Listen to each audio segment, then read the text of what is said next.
sorcellerie travaille à maintenir les gens dans les profondeurs. Frère, soeur bien-aimé, il n'y a que Dieu qui peut reconstruire convenablement ta vie. Je te prêcherai la prospérité. Je te dirai que Dieu te bénira. Je te dirai que Dieu fera des grandes choses. Mais je m'arrêterai aussi comme aujourd'hui. Je te dirai, donne ta vie à Jésus, sinon tu iras en enfer.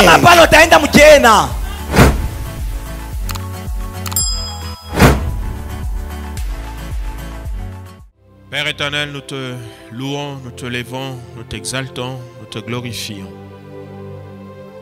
Tu es si grand, tu es si puissant, tu es si glorieux, que tu es digne, Seigneur, que nous puissions nous prosterner, que nous puissions t'adorer. Et ce jour, nous venons t'adorer. Ce jour encore, nous venons dire combien tu es grand. Le nombre de nos problèmes ne fait pas de toi un petit Dieu. Tu es grand. Quelle que soit la charge que nous avons, quelles que soient les difficultés que nous avons, quelles que soient les impossibilités qu'il y a devant nous, tu es grand. Nous t'adorons, Seigneur. Nous élevons ton nom. Nous exaltons ton nom. Nous glorifions ton nom. Nous nous arrêtons encore ce jour pour dire combien tu es notre bouclier, combien tu es notre rempart, combien tu es notre source de vie. Nous t'adorons, Seigneur, et nous disons combien ta couverture nous sécurise, ta présence nous sécurise, ton amour nous sécurise. Nous nous arrêtons encore ce jour pour dire combien tes bontés nous sécurisent. Tu es tellement bon vis-à-vis de nous, Seigneur, que nous nous sentons en sécurité. Nous t'adorons. Nous t'adorons. Nous t'adorons encore ce jour parce que tu n'échoues jamais rien. Ce qui est difficile pour nous, ce qui est impossible pour nous, n'est pas impossible pour toi. Tu n'échoues jamais rien. Là où moi j'ai échoué, toi tu n'échoues pas. Là où ma famille a échoué, toi tu n'échoues pas. Là où mes amis ont échoué, toi tu n'échoues pas. Là où ma société, ma nation, ma génération a échoué, toi tu n'échoues pas. Tu n'échoues jamais rien. Tu es digne que nous puissions t'adorer. Tu es digne que nous puissions t'élever. Tu es digne que nous puissions t'exalter. Toi qui as le dernier mot sur nos vies. Même là où on pense qu'on a échoué, c'est fini, c'est terminé, c'est clôturé. Le dernier mot, c'est toi. La dernière décision, c'est toi. La dernière parole, c'est toi. Reçois tout l'honneur. Reçois toute la gloire. Reçois la louange. Reçois la majesté. Reçois, Seigneur éternel, notre roi, notre adoration. Reçois cette adoration parce que nous avons refusé d'adorer les humains. Nous avons refusé d'adorer les statuettes. Nous avons décidé de t'adorer, toi. Reçois cette adoration, Seigneur. En dehors de toi, il n'y a point de Dieu. Au-dessus de toi, il n'y aura jamais quelqu'un. Tous les noms qui existent seront toujours en dessous de toi.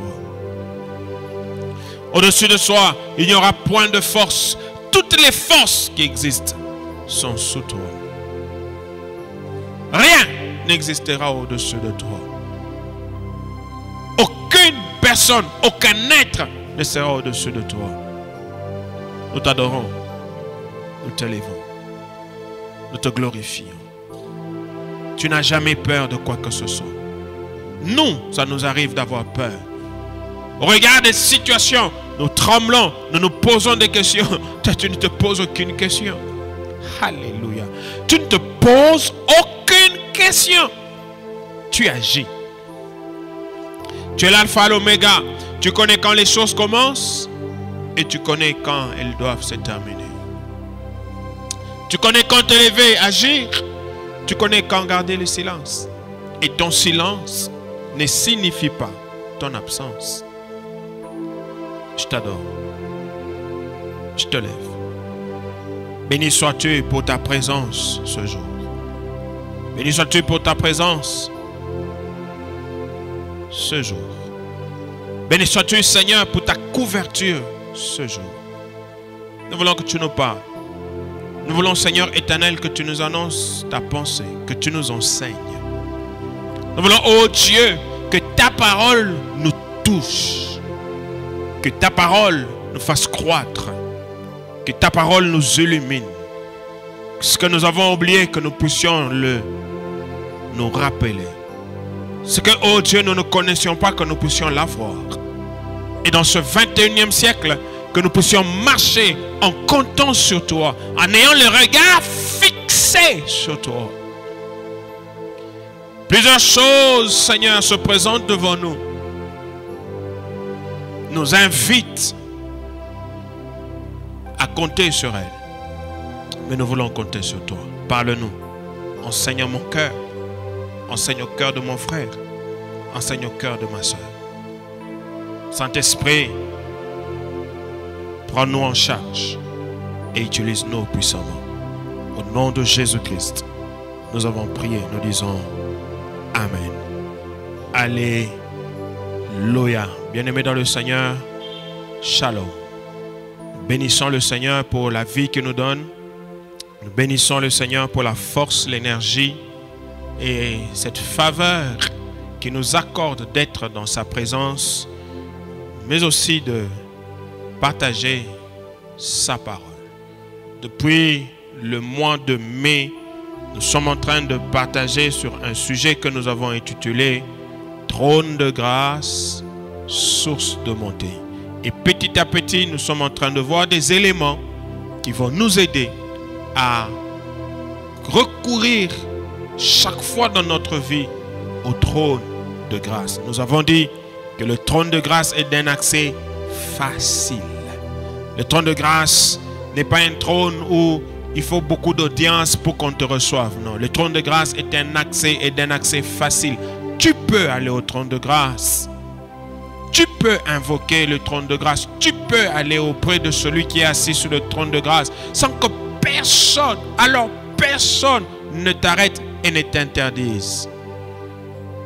Et c'est pourquoi nous en parlons aussi de manière pratique afin que chacun de nous se lève sans l'avis de qui que ce soit, qu'il invoque celui qui est assis sur le trône de grâce. Je répète, nous ne savons pas revenir sur toutes ces choses.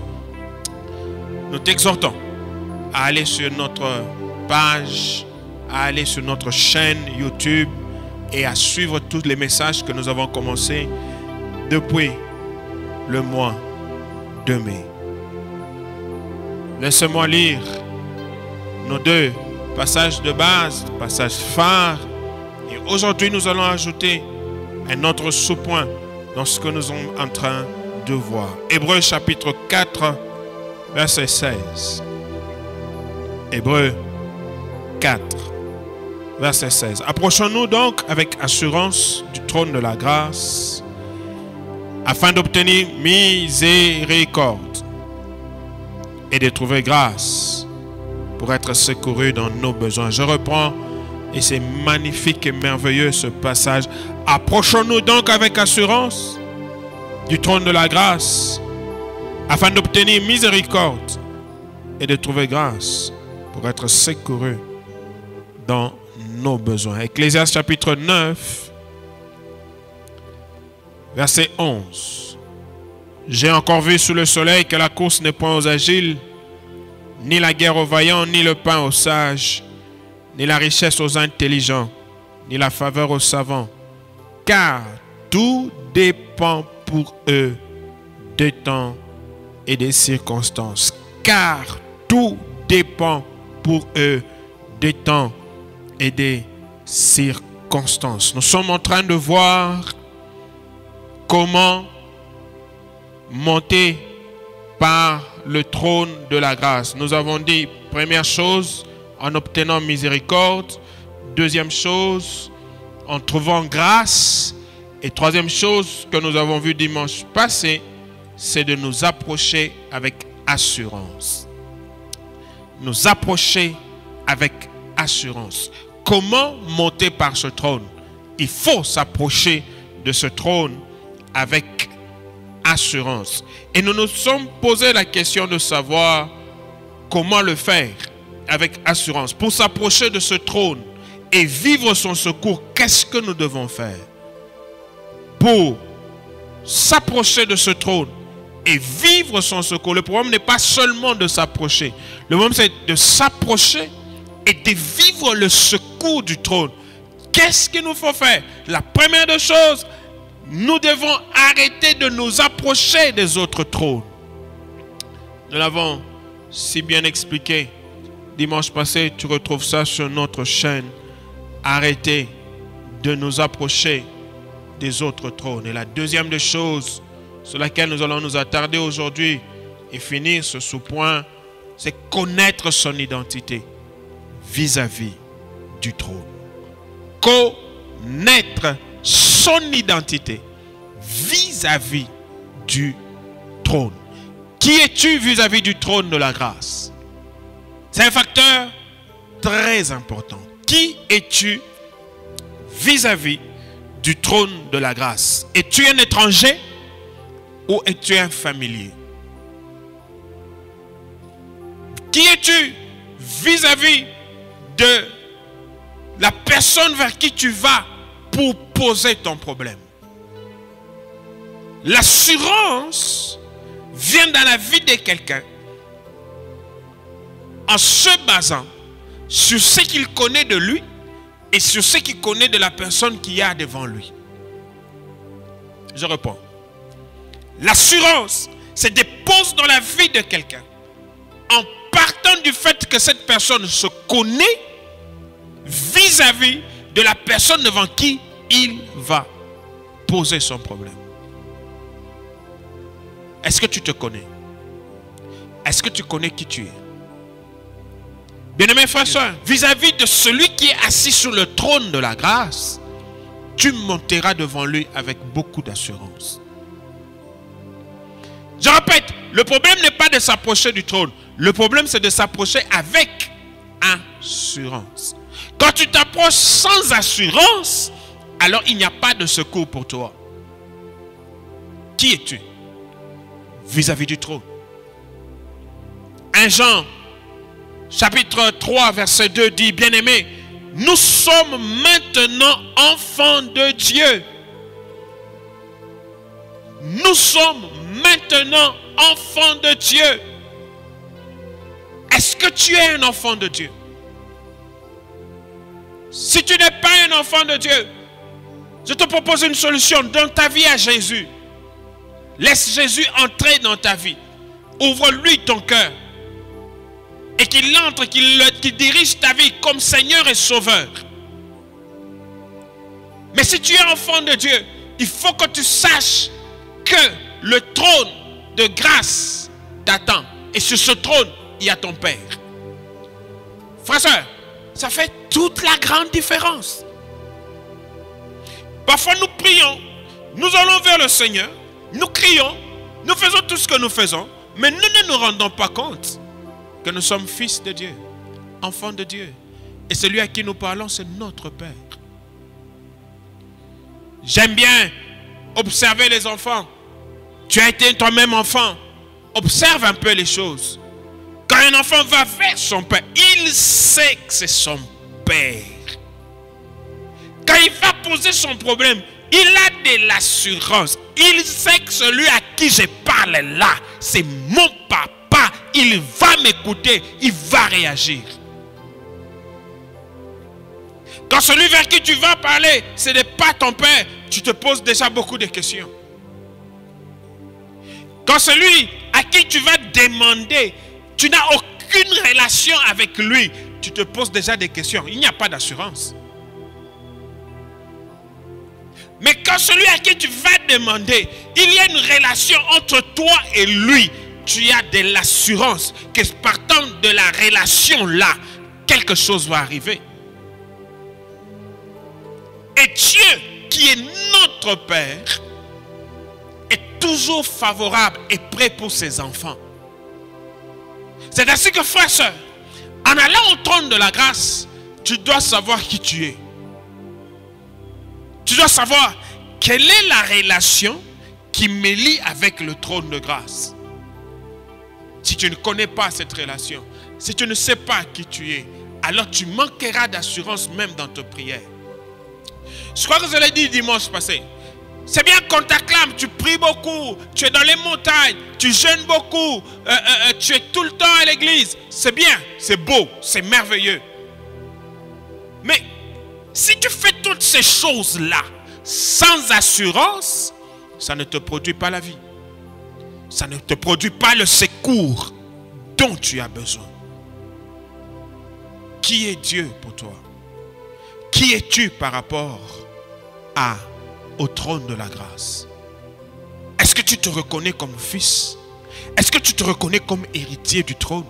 Est-ce que tu te reconnais comme enfant de celui qui est assis sur le trône? Est-ce que tu te reconnais comme enfant de celui qui règne sur le trône? Je prierai, je crierai, mais je le ferai comme un enfant. Je crierai, je prierai, je le ferai comme un fils, parce que mon Père est sur le trône. Quand je prierai, je ne viendrai pas en tremblant, je ne viendrai pas en craignant, je viendrai avec assurance. Connaître son identité vis-à-vis du trône est un facteur important, et même dans l'exaucement de la prière. Connaître son identité vis-à-vis de la personne vers qui je vais est très important. Je vais prendre un exemple simple et banal. Dans notre monde, tu veux voir le gouverneur. Si tu veux voir le gouverneur et que tu as une relation avec lui, tu ne trembles pas. Tu as de l'assurance. Tu sais que c'est mon ami. Tu sais que c'est mon frère. Tu sais que c'est mon cousin. Tu sais que c'est quelqu'un avec qui j'ai travaillé. Il y a toujours quelque chose qui fait à ce qu'en s'approchant de quelqu'un qui est supérieur, qui nous donne de l'assurance ou qui ne nous donne pas de l'assurance. Dieu t'attend, mais il t'attend avec assurance. Il y a des choses que tu demandes au Seigneur depuis que tu priais, depuis que tu le cherchais. Tu ne vois rien parce que tu te présentes devant lui sans assurance. Tu t'approches de Dieu sans aucune assurance. Bien-aimés frères et sœurs, qui es-tu vis-à-vis du trône? Alléluia. Je voudrais que chacun s'arrête, se pose cette question, réponde à la question. Mais le plus important pour moi, c'est de te pousser à prier le Seigneur avec assurance. Mais l'assurance dont je parle a des ennemis. Ce jour, je voudrais donner quelques ennemis de l'assurance. Je voudrais qu'on partage un peu sur les ennemis de l'assurance. S'il dit, approchons-nous donc avec assurance, ça veut dire que l'assurance est un socle afin d'être secouru. Miséricorde et tout ce que vous voulez. L'assurance. Mais l'assurance a des ennemis. L'assurance a ce qui la tue. L'assurance a ce qui la diminue dans nos vies. Et nous allons voir ces quelques ennemis ce matin, nous allons prier. Le premier ennemi de l'assurance, c'est le souvenir du péché. Les souvenirs du péché. Quand tu marches dans la vie avec devant tes yeux, à chaque fois les souvenirs du péché, ça détruit ton assurance devant le trône de grâce. Le trône de grâce qui reçoit tout le monde, le trône de grâce qui est prêt à faire faveur à tout le monde, quand tu vas t'y approcher, tu manqueras d'assurance et tu n'auras pas du secours. Mais pourquoi? Le premier ennemi, le souvenir du péché. Frères et sœurs, l'une des ruses de l'ennemi, l'une des ruses du diable, l'une des ruses du monde, c'est de nous ramener tout le temps au péché, aux transgressions de notre vie. Je veux dire à quelqu'un ce matin, les souvenirs du péché est un frein au secours de Dieu dans ta vie. Parce que ça tue l'assurance. Et quand je parle de péché, il y a deux catégories. La première catégorie, ce sont les péchés non confessés. Et la deuxième catégorie, ce sont les péchés confessés. La première catégorie qui est, il y a les péchés non confessés. Chaque fois que tu as péché et que tu n'as pas confessé devant Dieu, chaque fois que tu as péché et que tu ne t'es pas repenti, le diable forme un bon souvenir pour te détruire. Chaque fois que tu auras besoin d'aller vers Dieu, il va te le rappeler, il va te ramener dans ça. Et ça tue l'assurance. Ça tue l'assurance parce que chaque fois que tu voudras te présenter devant Dieu, tu vas te rappeler que tu as mal fait. Tu vas te rappeler que tu as transgressé sa loi. Tu vas te rappeler que tu as désobéi. Et ça tue ton assurance. C'est pourquoi ce matin, je voudrais t'encourager. Repens-toi de ton péché. Demande pardon à Dieu. Confesse ce péché-là.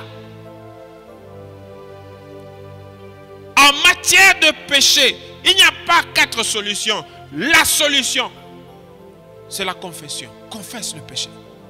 Répands-toi. Fais-le devant Dieu. Abandonne ce péché-là. Sinon, le souvenir reviendra et l'assurance sera tuée. Nous prions. Les gens prient. Les gens crient.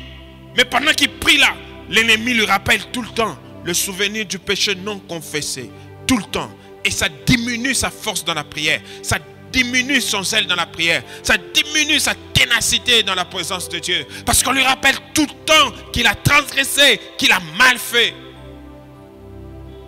Pire encore, à cause de péchés non confessés, il y en a qui ne peuvent pas tenir dans la présence de Dieu. Il y en a qui ne veulent même plus prier. Ils savent que quand ils prient, ils se sont condamnés. Alors, quelle est la solution? Me sentir condamné tout le temps? Quelle est la solution? Fuir la présence de Dieu? Quelle est la solution? Ne pas aller au trône de grâce? Non. La solution, c'est la confession des péchés. Confesse tes péchés. Les péchés non confessés te détruiront. Parce que ça tue ton assurance. S'il te plaît, confesse le péché. Mets-toi à genoux là où tu es. Demande pardon à Dieu. S'il y a quelqu'un à qui on ne cache rien, même pas les transgressions, même pas le péché, c'est Dieu. Tu peux cacher au pasteur, tu peux cacher aux amis, tu peux cacher à la famille, tu peux cacher, je ne sais pas, à la communauté, mais tu ne peux pas cacher ça à Dieu. Demande pardon, confesse-le et que ça ne tue pas ton assurance. Les péchés confessés, les souvenirs, mais des péchés confessés. Le diable travaille tous les jours, frères et sœurs. Malgré que tu as confessé ton péché, à le ramener devant tes yeux, à les ramener devant toi pour tuer ton assurance. Ce matin, je suis venu te dire ceci. Si tu as confessé ton péché, sache que Dieu t'a pardonné.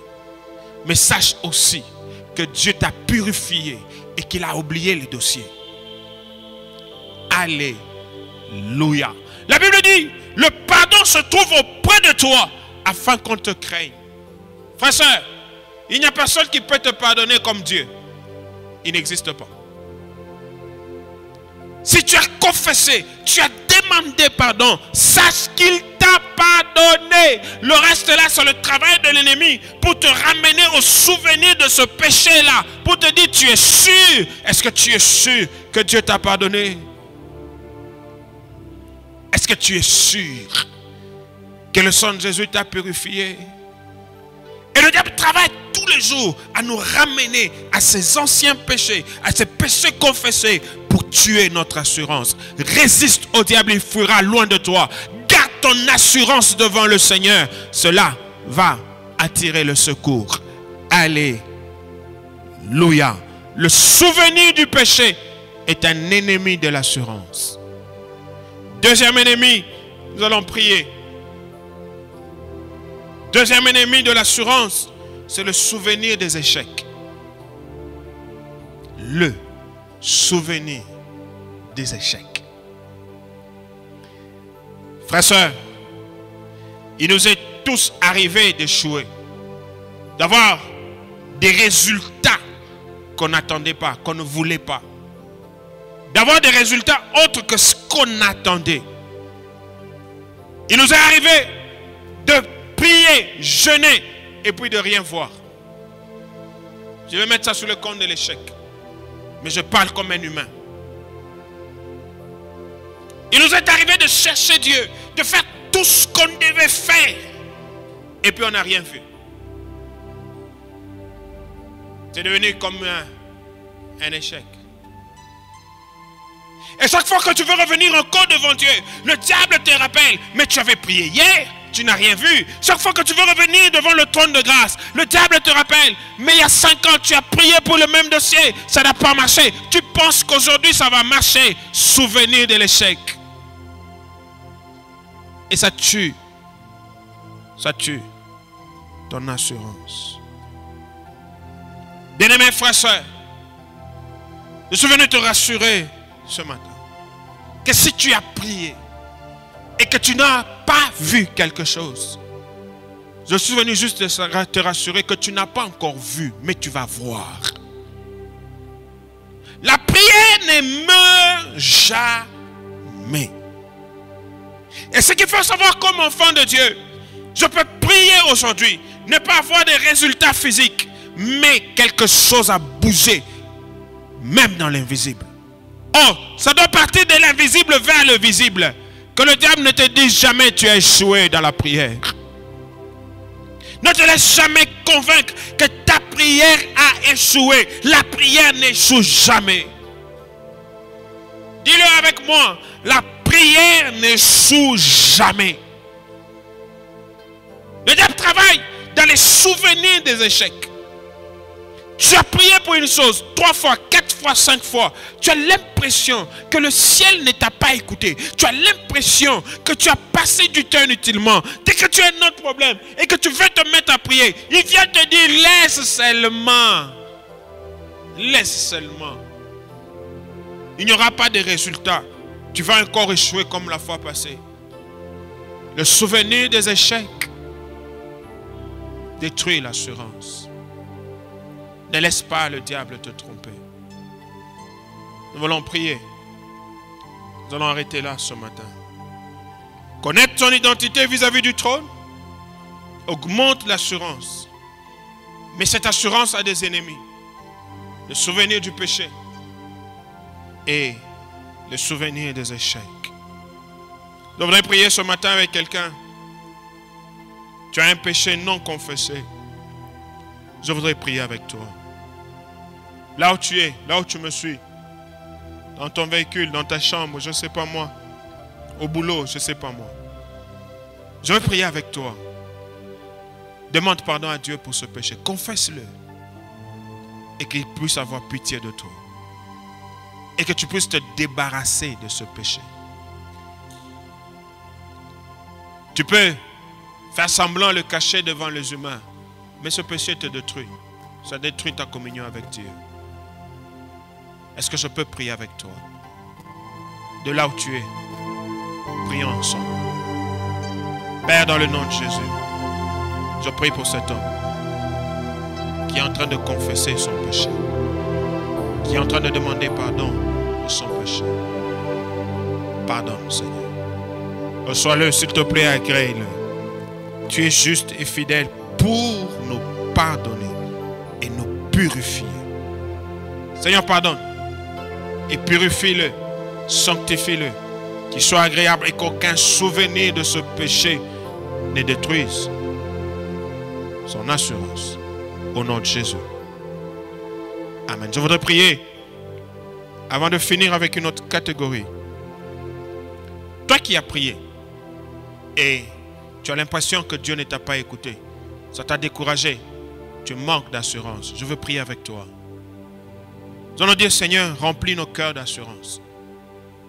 afin que nous puissions continuer à te chercher. Nous allons dire, Seigneur, même si je priais hier, je n'ai rien vu. Donne-moi la force et la capacité de continuer à prier aujourd'hui avec assurance. Parce que je sais qu'un jour je verrai. Est-ce que tu m'as compris? De là où tu es, prions le Seigneur.